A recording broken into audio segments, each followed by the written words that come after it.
वासुदेवाय। ओम नमो भगवते वासुदेवाय। ओम नमो भगवते वासुदेवाय। ओम नमो भगवते वासुदेवाय। ओम नमो भगवते वासुदेवाय। ओम नमो भगवते वासुदेवाय। हरे कृष्ण। हरे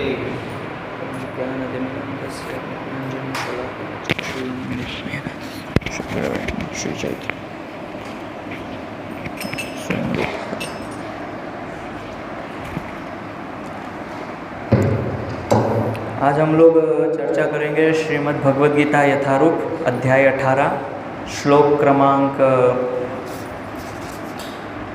67 नहीं, 66। सर्वधर्मान् परित्यज्य मामेकं शरणं व्रज अहं त्वां सर्वपापेभ्यो मोक्षयिष्यामि मा शुच। भगवान ने श्लोक बोला था अर्जुन को। तो भगवान ने श्लोक अर्जुन को बोला सर्वधर्मान परित्यज्य, और बोला मामेकम शरणं व्रज, कि सब धर्मों को छोड़ के मेरी शरण में आओ। लेकिन अभी भगवान कहाँ है? ठीक है, अर्जुन को जब बोला वहाँ भगवान कुरुक्षेत्र में रथ पे उनके साथ उपस्थित, लेकिन कलयुग में अभी कहाँ है भगवान? ये श्लोक तो फिर गलत हो गया। मामेकम शरणं व्रज मतलब कैसे हम भगवान की शरण कैसे ले? कौन बताएंगे कैसे लेना है भगवान की शरण? भगवान तो दिखते नहीं है, यहाँ है नहीं उपस्थित। हाँ, नाम की शरण, कोई उदाहरण श्लोक?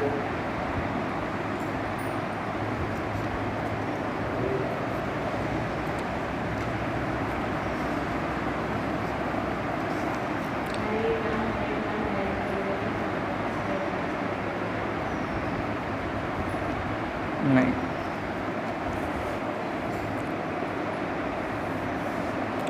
तो शास्त्र में वर्णन है कि कलयुग में भगवान नाम के रूप में अवतार लेते हैं। कली काले नाम रूपे कृष्ण अवतार। कली काल में कृष्ण का अवतार हुआ है नाम के रूप में। और फिर बताया कि इस नाम से सर्व जगत का निस्तार हो सकता है, पूरे जगत का तारण हो सकता है।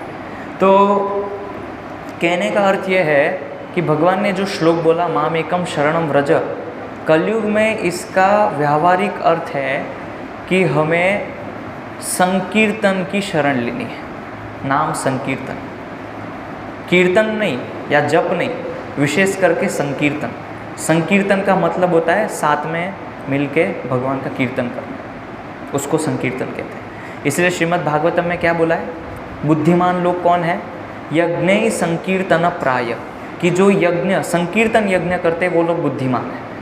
और जो संकीर्तन नहीं करते हैं, केवल जप करते हैं, वो बुद्धिमान नहीं है। वो तो केवल अपना स्वयं का उद्धार कर रहे हैं, लेकिन दूसरों के उद्धार के लिए क्या कर रहे हैं? इसीलिए चैतन्य महाप्रभु जब आए तो उन्होंने विशेष करके हरिनाम संकीर्तन किया। और अलग अलग पुराणों में, अलग अलग उपनिषदों में, इवन यहाँ तक कि वेदों में भी हरि नाम की महिमा का वर्णन है। वेदों में बहुत लोग सोचते हैं कि वेदों में तो राधा का नाम नहीं है। वेदों में भी राधा का नाम है, कृष्ण का नाम है। तो विशेष करके जो 16 अक्षर का मंत्र है, महामंत्र, हमें ये पूर्ण विश्वास होना चाहिए कि कलयुग में हर एक चीज़ का समाधान है हरि नाम संकीर्तन। नहीं तो हम लोग क्या करते हैं कि विश्वास होता है, लेकिन अंदर से, आंतरिक रूप से हमें भगवान के नामों पे श्रद्धा नहीं है। बाहरी रूप से हम कर रहे हैं, लेकिन अंदर से हमको विश्वास नहीं है। इसीलिए हम क्या करते हैं कि कुंडली में कुछ दोष होता है तो उसकी पूजा करवाते हैं, घर में है तो ये करवाना है, वो करवाना है। तो इसका अर्थ क्या है? इसका अर्थ ये है, हाथी के खाने के दांत कुछ और है और दिखाने के कुछ और है। हाँ, यही है।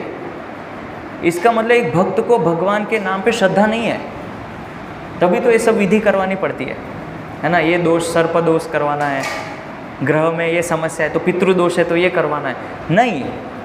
कलयुग में केवल यदि विश्वास के साथ भगवान का नाम संकीर्तन करते हैं उससे सब हो जाएगा, ये विश्वास होना चाहिए। इसको कहते हैं माम एकम शरणम व्रज। नहीं तो फिर वही है, बाहर से हमने स्वीकार किया है लेकिन अंदर से नहीं किया है। बाहर से तो सब झोली लेके जप करते हैं लेकिन अंदर से भगवान पे विश्वास है कि हर समय भगवान का ये नाम मुझे हर अवस्था में सभी तरह से मेरी रक्षा करेगा, ये विश्वास है हमको? नहीं है। आप सोच के देखिए ज़रा, नहीं है विश्वास, नहीं है। वो थोड़ा विश्वास है, पूर्ण रूप से भगवान के ऊपर नहीं है विश्वास। नहीं तो क्यों समाधान ढूंढने का प्रयास करते हैं? ढूंढते हैं ना समाधान, ये दोष है तो ये करवाना है, ये करते हैं तो ये करते नहीं। इसीलिए यहाँ तक कि जैसे कि कलयुग में भी हम भगवान के नाम पे उतनी श्रद्धा हरि नाम में नहीं है, तो फिर क्या करते हैं कि ठीक है नरसिंह पूजा करते हैं, ये कर लेते हैं, ये करते हैं, वो ठीक है, बुरा नहीं है, अच्छा है, कोई बात नहीं। लेकिन फिर भी हमें श्रद्धा यही होनी चाहिए कि अगर ये नहीं भी करूँगा तो भी चल जाएगा, ये नहीं भी करूँगा तो भी हरि नाम से सब ठीक हो जाएगा। लेकिन हमारी समस्या क्या है कि हमको तुरंत रिजल्ट चाहिए, कि आज माला की तो तुरंत कल रिजल्ट मिलना चाहिए, इसलिए हमको श्रद्धा नहीं आ पाती है भगवान के नाम में। और जो जहाँ तुरंत रिजल्ट मिलता है तो हमें लगता है ये बहुत अच्छा है, अभी नरसिंह देव की पूजा की सब ठीक हो गया। लेकिन वही कार्य हम हरि नाम से भी कर सकते थे, हरि नाम जप से। तो इसीलिए भगवान ने जो श्लोक बोला है माम एकम शरणम व्रज, बहुत सोच समझ के बोला है कि कैसे कलयुग में सारे जीव हरि नाम के माध्यम से मेरी शरण लें, वो भी पूर्ण विश्वास के साथ, पूर्ण श्रद्धा के साथ, बहुत ज़रूरी है। और शास्त्रों में विष्णु के अलग अलग नामों का वर्णन है कि इस कार्य में आपको विष्णु का ये नाम उच्चारण करना चाहिए। सुना है आपने? औषधे चिंतयेद विष्णुम भोजने च जनार्दनम, श्लोक है ना, विष्णु के 16 अक्षर। तो उसमें आप देखिए क्या बता रहे हैं कि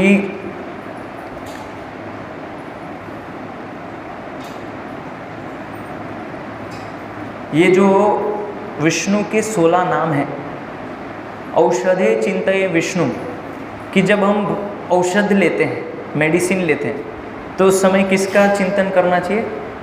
विष्णु का, है ना, भगवान विष्णु का स्मरण करना चाहिए औषध लेते समय।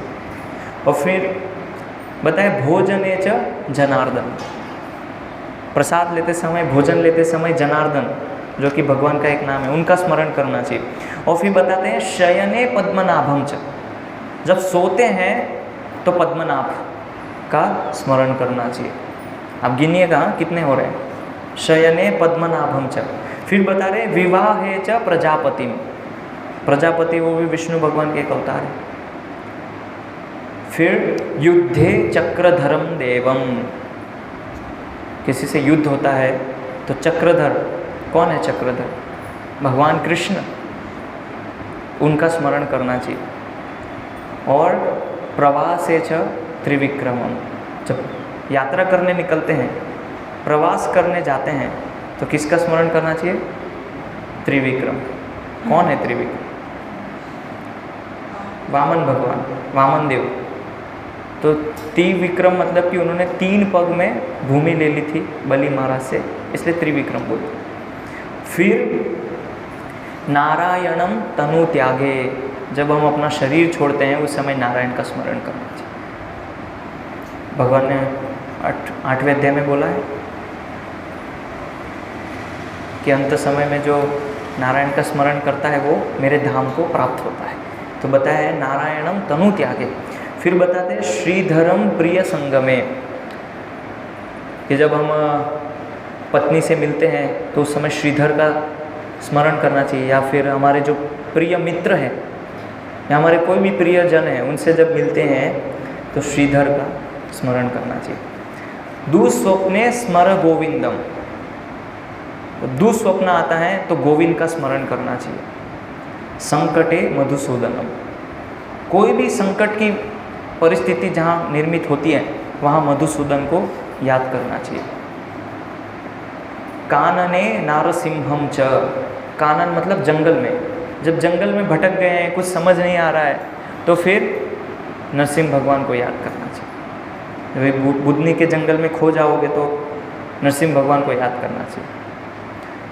फिर पावके जलशायिनम, जब अग्नि का आपको कष्ट होता है, आग लग गई, शरीर जल रहा है, तो किसका याद करना है? जलशायिनम, जो जल में शयन करते हैं, विष्णु, इसलिए बोला है जलशायिनम। जल मध्ये वराह च,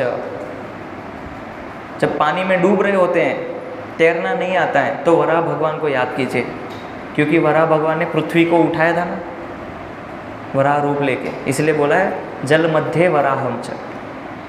और फिर पर्वते रघुनंदन, पहाड़ पे पाँव फिसल रहा है, चढ़ नहीं पा रहे हैं, तो रघुनंदन को याद कीजिए, राम को। फिर गमने वामनम चैव, जो गमन कर रहे हैं, ऐसे ही घूम रहे हैं, वामन को याद कीजिए। सर्व कार्येषु माधवम, और हर कार्य में माधव को याद कीजिए। फिर इसमें बताया है कि जो व्यक्ति भगवान विष्णु के 16 नामों को प्रतिदिन याद करता है, स्मरण करता है, तो बताए सर्व पापा विनिर्मुक्त विष्णु लोकम महीयते, कि उस सारे पापों से मुक्त होता है और विष्णु लोक को चला जाता है। कितने हो गए? 16 हो गए ना, कि नहीं हुए? हो गए।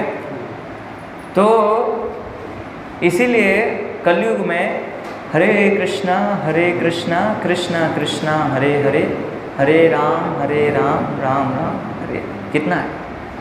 16 है। इसलिए फिर क्या बताया? हरे नाम एव केवलम। इसकी बात नहीं की है, ये जो भी हमने चर्चा की विष्णु के 16 नाम, इसकी चर्चा नहीं की है। चर्चा किसकी की है? हरि नाम संकीर्तन। उसमें कितने अक्षर हैं? 16 अक्षर। 16 अक्षर का ये महामंत्र। तो इसीलिए फिर शास्त्रों में वर्णन आता है कि कलयुग में जो है संकीर्तन की महिमा क्या है, क्या होता है संकीर्तन करने से। तो आपको बहुत सारे श्लोक तो पता है, लेकिन फिर भी जैसे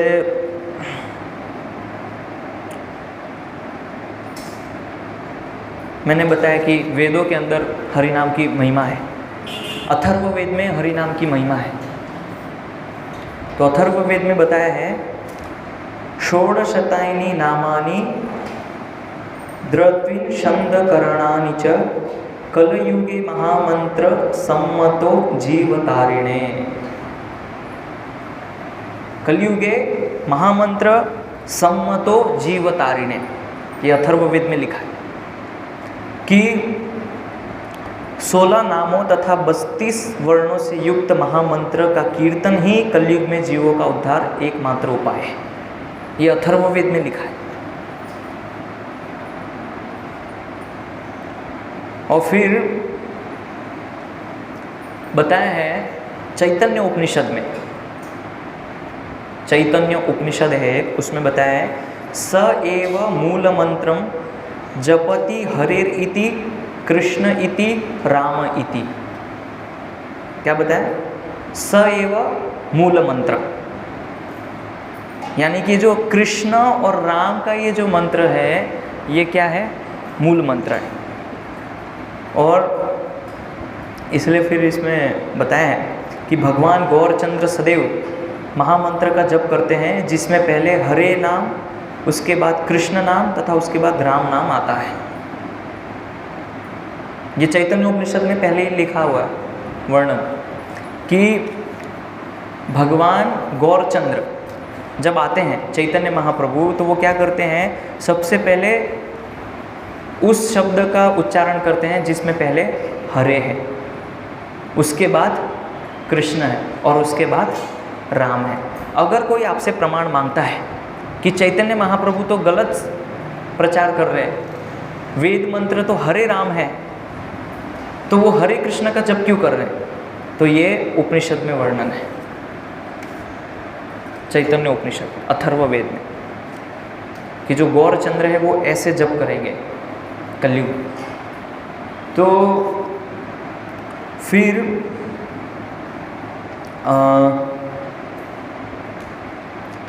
विष्णु धर्मोत्तर एक धर्मशास्त्र है, उसमें बताया है कि जो व्यक्ति हरिनाम जप करता है उसकी तुलना में जो उच्च स्वर से संकीर्तन करता है वो ज़्यादा श्रेष्ठ है।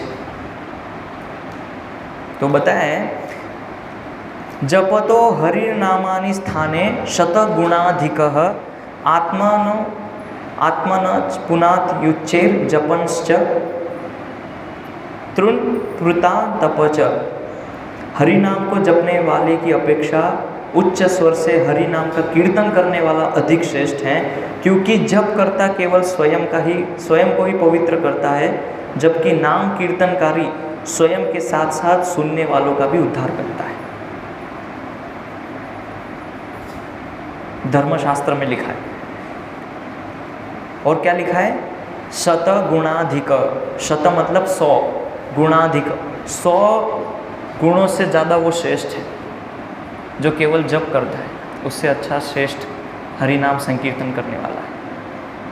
तो यहाँ पे भगवान बोल रहे हैं कि सब धर्मों को परित्याग करो और मेरी शरण में आओ। मतलब एक तरह से देखा जाए तो भगवान ये बोल रहे हैं कि सारे विधि को छोड़ दो, जो भी विधि आप कर रहे हो उसको छोड़ के केवल संकीर्तन की शरण लो, तब फिर मैं आपको सारे पापों से मुक्त करूँगा। ऐसे थोड़ी करेंगे भगवान। कितने सालों से इतनी सारी मालाएं कर रहे हैं, अभी तक किया नहीं भगवान ने पापों से मुक्त। ऐसे थोड़ी करेंगे। कुछ अपेक्षाएं भगवान की हमसे। भगवान बोल रहे हैं कि सब विधि को छोड़ो। सब विधि मतलब सर्वधर्मान परित्यज्य। कोई भी दूसरा मंत्र, वो चाहे कितना भी बड़ा क्यों ना लगता हो। अभी बहुत सारे भक्त मुझे बोल रहे, फ़ोन आ रहे हैं श्रावण में, इतने सारे फ़ोन आ रहे हैं कि प्रभु जी शिव जी तो वैष्णव हैं, तो हम लोग उपवास क्यों नहीं करते हैं, श्रावण फॉलो क्यों नहीं करते हैं, श्रावण मास में तो महाकाल जाना चाहिए, वो तो वैष्णव हैं, शिव जी के दरबार में जाए तो क्या प्रॉब्लम है, श्रावण चल रहा है। अब उनको मैं क्या बताऊं? ऐसे एक फ़ोन नहीं, ऐसे कितने फ़ोन आ रहे हैं भक्तों के। तो ये समझना है कि कुछ भी हो, श्रावण हो कि गणेश चतुर्थी हो, कुछ भी हो, हमें उससे कोई अर्थ नहीं है। हाँ, हम सम्मान करते हैं, शिव जी विष्णु के भक्त हैं, महान वैष्णव हैं, सम्मान करते हैं। इसीलिए तो हम जब भी वृंदावन जाते हैं तो गोपेश्वर महादेव है, आशीश्वर महादेव हैं, उनके मंदिर में जाके जल क्यों चढ़ाते हैं, क्यों उनको फूल अर्पण करते हैं। जब हम द्वारिका जाते हैं तो नागेश्वर मंदिर क्यों जाते हैं शिव जी के। जब द्वारिका जाते हैं तो सोमनाथ होते हुए क्यों जाते हैं। तो ये दिखाता है कि हम सम्मान कर रहे हैं, लेकिन ऐसा नहीं कि श्रावण आए तो हर श्रावण सोमवार उनके सोमनाथ जाऊंगा दर्शन करने, महाकाल उज्जैन जाऊंगा। इसलिए भगवान बोल रहे हैं सर्वधर्मान परित्यज्य मामेकम शरणम। और ये पुरुष को भी समझना है और माता को भी समझना है, सबको समझ। इसीलिए बहुत सारे, एक उदाहरण देता हूँ आपको यहाँ लोकल गांव का। से बहुत सारे माताएं तीज व्रत करते हैं, उपवास, उसकी भी ज़रूरत नहीं है करने की। क्यों? अगर वो कर रहे हैं इसका मतलब क्या है कि मुझे भगवान पे विश्वास नहीं है, भगवान के नाम पे, इसलिए तो मैं कर रहा हूँ। जिसको विश्वास होगा वो नहीं करेगा। और जिसको ये पता है कि हरि नाम तो है ठीक है, लेकिन सब कुछ नहीं कर सकता है, इसलिए हमारी श्रद्धा कैसी है कि हरि नाम एक स्तर तक तो ठीक है, लेकिन जब बहुत बड़ी प्रॉब्लम है, पितृदोष है तो क्या करेंगे, काल सर्प दोष है तो क्या करेंगे। इसलिए बताया कि भक्ति जो है वो ज्योतिष से भी ऊपर है, सर्वश्रेष्ठ है। और क्या बताया है कि ये सब ठीक है, आप विधि कीजिए, कोई प्रॉब्लम नहीं है, लेकिन हमारी जो भक्ति इतनी तीव्र होनी चाहिए कि उस प्रभाव को ख़त्म करनी चाहिए। वो प्रभाव को ख़त्म कब करेगी, जब हमें भगवान के इस नाम में उतनी श्रद्धा होगी तब ख़त्म कर पाएगी। नहीं तो फिर हमें क्या है, वो सब विधि करवानी पड़ेगी। क्यों करवानी पड़ेगी, क्योंकि हमें उसमें श्रद्धा नहीं, इसीलिए अलग अलग चीज़ फिर करनी पड़ती है, सब खिचड़ी हो जाती है। इसलिए मैं बोला हाथी के दांत का उदाहरण मैंने इसीलिए दिया कि बाहर से हमने स्वीकार किया है लेकिन आंतरिक रूप से नहीं किया है अभी तक। बाहर से क्या है, जब भी तो करना है, माला में हाथ डाल के 2 घंटा घुमाना है, 16 माला हो जानी है बस। अंदर से भगवान से प्रार्थना करना, निवेदन करना, याचना करना। क्या भगवान से प्रार्थना ये करना है कि भगवान कि मैं कितना तुच्छ जीव हूँ इस संसार में, और मेरी कोई योग्यता नहीं है कि मुझे भक्तों का संग मिले, लेकिन आपकी कृपा से भक्तों का संग मिला और आपका हरि नाम मुझे मिला। तो लेकिन ऐसी कृपा मुझ पे जीवन भर बनाए रखिए ताकि मैं आपका नाम नहीं भूलूं और आपके नाम के प्रति मेरी श्रद्धा कम ना हो। ये प्रार्थना करनी चाहिए भगवान से। करते हैं? नहीं करते। ये अंदर से प्रार्थना होनी चाहिए भगवान से नाम के प्रति कि ऐसी श्रद्धा दीजिए, मुझे ऐसी श्रद्धा दीजिए कि मैं हरिदास ठाकुर जी का अनुयायी बन सकूं। ऐसी श्रद्धा होनी चाहिए भगवान के नाम। हाँ, ये प्रार्थना करने से आएगा, ऐसे थोड़ी आएगा। हरिदास ठाकुर कैसे जप करते थे और कैसी उनकी श्रद्धा थी भगवान के नाम में। क्या बोलते थे कि मेरे शरीर के यदि खंड खंड भी आप लोग कर दोगे, टुकड़े कर दोगे, तो भी मैं हरि नाम नहीं छोड़ूंगा। आप कुछ भी कर लीजिए, मैं हरि नाम नहीं छोड़ूंगा। इसलिए बोलते हैं खंड खंड जाए जदी जाए प्राण, तबु तो ना छाड़ीबो वदने हरि नाम। कि मेरे खंड खंड हो जाए, यदि मेरे प्राण भी चले जाए, तब भी मैं हरि नाम नहीं छोड़ूंगा। ऐसी भगवान से प्रार्थना करनी चाहिए कि मैं हरिदास ठाकुर जैसे उनके अनुयायी बन सकूं, विशेष करके हरि नाम के प्रति। बाकी ठीक है, आपको जो प्रार्थना करना है कीजिए, वो तो एडिशनल है, लेकिन हरि नाम के लिए ऐसी प्रार्थना होनी चाहिए भगवान के लिए। क्योंकि हरि नाम से प्रार्थना कर रहे हैं मतलब आप सीधी भगवान से बात कर रहे हैं। क्योंकि मैंने बताया ना, कली काले नाम रूपे कृष्ण अवतार, कि कलयुग में साक्षात भगवान कृष्ण नाम के रूप में अवतार ले चुके हैं। तो भगवान के नामों से जब हम प्रार्थना करते हैं, निवेदन करते हैं, तो भगवान वो बात हमारी सुनते हैं। ये पता होना चाहिए, बात सुनते हैं भगवान, इसका अनुभव चाहिए। तो और ऐसा नहीं है कि आपने बोला कि प्रभु मैं आपका नाम लूँगा, नित्य प्रतिदिन आपका नाम लूँगा, वचन तो दे दिया लेकिन निभा नहीं रहे। दृढ़ संकल्प होना चाहिए। जैसे 16 माला करना है तो इसका दृढ़ संकल्प होना चाहिए। हम शुद्ध कब होते हैं, हमारा जो आचरण है वो शुद्ध कब होता है? एक बार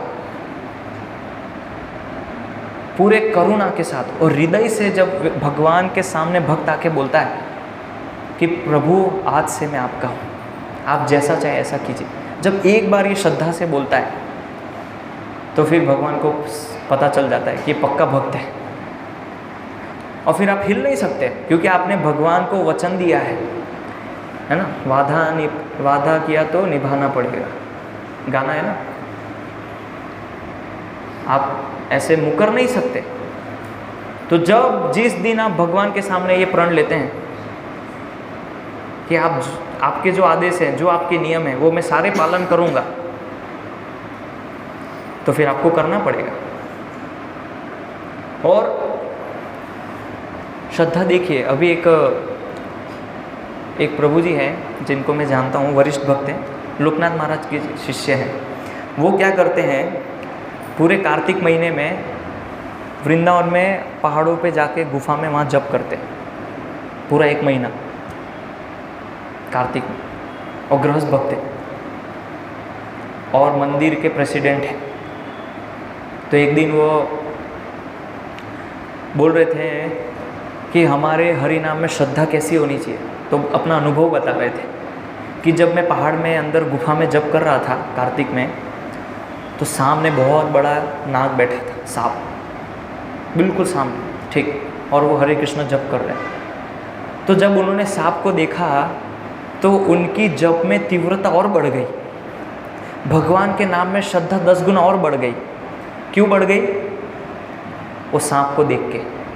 उसी प्रकार जब हम ये अनुभव करेंगे कि इस जगत में इतना कष्ट है, इतना संकट है, तो हमारी नाम में तीव्रता बढ़ेगी।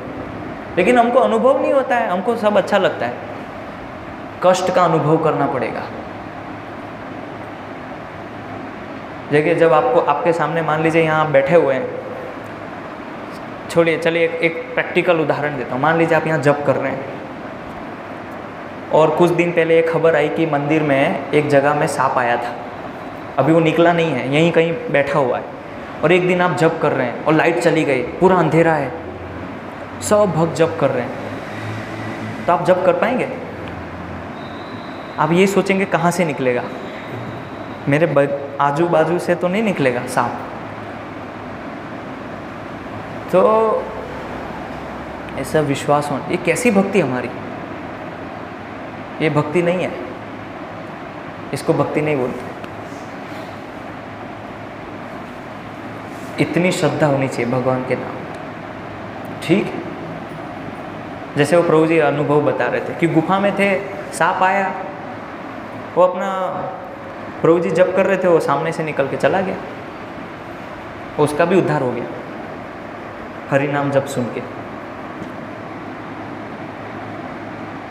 तो माम एकम शरणम व्रज जो भगवान बोल रहे हैं ना, ये बहुत बहुत बहुत गहरा अर्थ है इसका।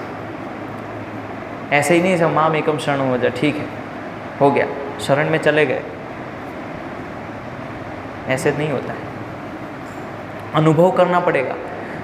जिस दिन आपने रियलाइज़ कर लिया, जिस दिन भी कि इस जगत में बहुत दुख है, कष्ट है, ये अनुभव कर लिया, तब आपकी भक्ति में तीव्रता आ जाएगी, हरि नाम में तीव्रता आ जाएगी। और जब आपको सब नॉर्मल लगेगा तो फिर क्या है, चलते फिरते नाम करेंगे, अपराध पूर्वक जप करेंगे, तो आपको भगवान का नाम लेने में उतनी तीव्रता नहीं आएगी, क्योंकि आपको लग रहा है सब तो नॉर्मल चल रहा है। सुबह में उठते हो या उठता हूँ, मंगला आरती जाता हूँ, बस माला कर लेता हूँ, कहाँ कष्ट है, भगवान का प्रसाद मिलता है संडे को, सब तो बढ़िया चल रहा है। नहीं, कष्ट का अनुभव करना पड़ेगा, तब भगवान के नाम में श्रद्धा आएगी, और प्रार्थना करने से। ये इसका मतलब है माम एकम शरणम व्रज। हरे कृष्ण। कोई प्रश्न, जिज्ञासा?